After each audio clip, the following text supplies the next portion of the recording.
nothing really has changed. It's pretty much the same construct for our markets. We're just hovering around that 23,600 level in trade. But yes, over the weekend, Wall Street has seen a bit of a slip on tariff and inflation concerns. Trump is now planning 25% tariffs on steel, aluminum imports. Metal tariffs as well are going to be applicable now on all countries. Steel, aluminum tariffs are going to be effective immediately. And net result, the US dollar has once again risen on the fresh tariff threats.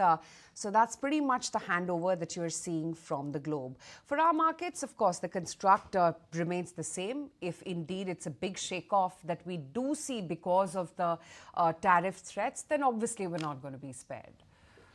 It's not bad. It's not great. You know, you have to respect the fact that this market now, in a sense, has really managed to come on the right side of all the local and the global events.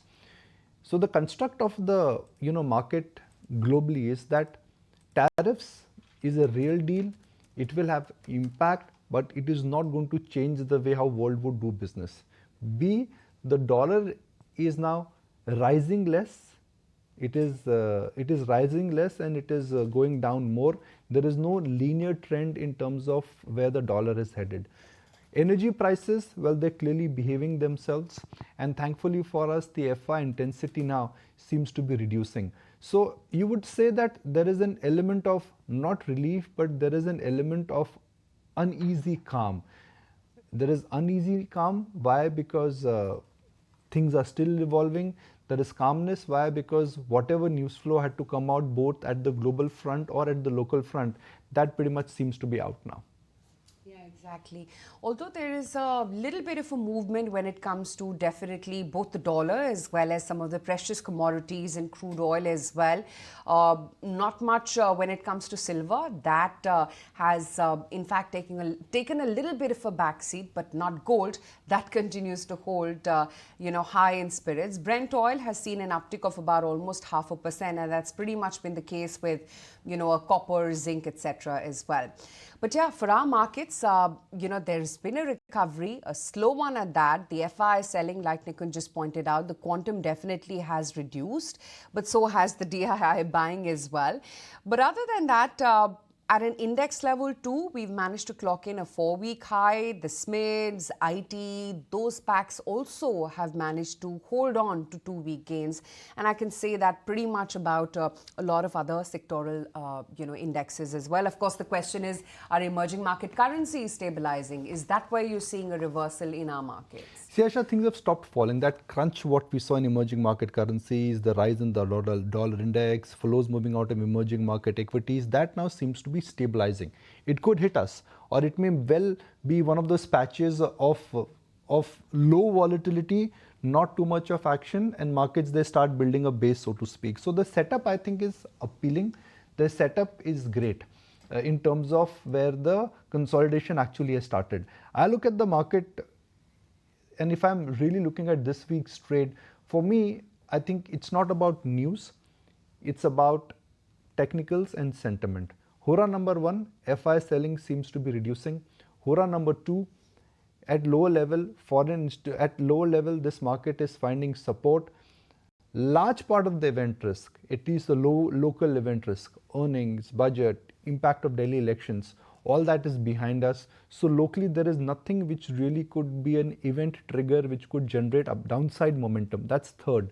And fourth, if I look at what is even happening in terms of how the earnings season has moved, the last leg of the earnings season is actually not bad at all. So I would say that approach the market with the constructive frame of mind. There is more positive than negative, both in terms of price action, news flow, and also in terms of event. So we may not see a very strong V-shaped rally, but I think the downside in the market surely seems to be getting arrested. And if you get a couple of more days of that, reduction in FI data also, Aisha, I mean, there was a daily flow of 3,000-4,000 crore. That has come down. There's one day of net buy figure last week. Friday number was also encouraging. That may just trigger some wave of short covering. So I would approach this market with a positive frame of mind, not expecting too much of rally, but hoping that at lower level, both Nifty and individual stocks now will start outperforming. Yeah, absolutely. If you just look at how the emerging market currencies as well have actually played out, India has managed to gain the rupee, that is about 0.3% over the week gone by. China has taken a backseat, about 0.7, the renminbi action. South Korea, Thai, Russia, South Africa, all these currencies have actually managed to gain ground in the week gone by. In terms of the global market movement as well, we've done pretty okay as opposed to underperformance actually from the US equities, where the Nasdaq, the Dow, the S&P have all fallen about roughly 0.5% on an average. The Nifty has managed to close in flat for the week gone by. It's actually Hong Kong and China. That trade seems to be making a bit of a comeback because Hong Kong in the week last week alone has put on a show of about almost 4.5%. Shanghai as well has managed to gain about 1.6% or so. But again, for us, the internals are not looking all that bad. The fact that we've stabilized for the last 2 weeks, or at least stopped falling, the currency as well seems to have stabilized. And the earnings scorecard, at least, when it comes to the index heavies, that's also not looking bad, because you've got an above count for almost 16 of the companies, in line for 13 and below for 12. So it's still advantage above when you take a scorecard of the earnings so far for the Nifty names. And this week, of course, is very action-packed. Of course, there's the BJP's big win that we've had in New Delhi after almost 2 decades. Other than that, Prime Minister Modi is going to be France and US, and the US visit is going to be extremely critical. And yes, then the last leg of Q3 earnings as well. So not a dull week at all. Okay, so earnings season, Aisha, you're right. We've been on the right side. In the last leg, and at least for large cap stocks and semi-large cap stocks, there is more upgrade than downgrade, and then there is this whole budget, Kickstarter element which would be at play. That's one. Second, the Prime Minister's visit, and the Prime Minister's visit is crucial in terms of both signaling and in terms of understanding that how the Trump regime, in a sense, would be